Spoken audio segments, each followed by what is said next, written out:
आप सभी का स्वागत है फुकू स्टोरी चैनल पे। आज की स्टोरी का टाइटल है रात के रहस्यों का साया।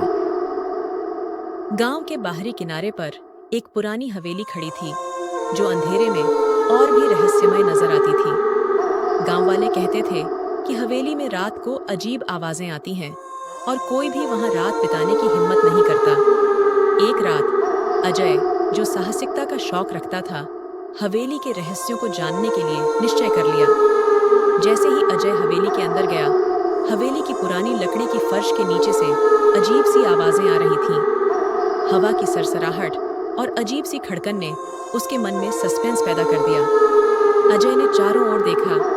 दीवारें पुरानी और धूल से भरी थीं, लेकिन एक कमरे में रोशनी की झलक देखी। कमरे में दाखिल होते ही अजय ने देखा कि वहां एक पुराना अलमारी खड़ा है, जिसका दरवाजा हल्का सा खुला हुआ था।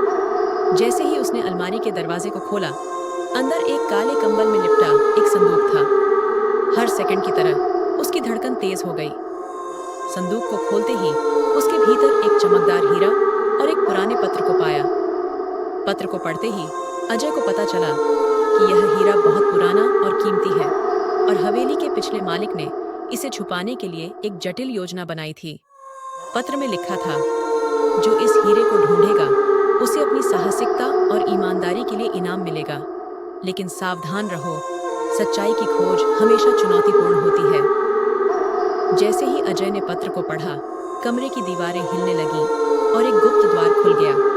द्वार के पीछे एक पुराना तहखाना था जो पूरी तरह से अंधेरे में डूबा था। अजय ने हिम्मत जुटाई और तहखाने में कदम रखा।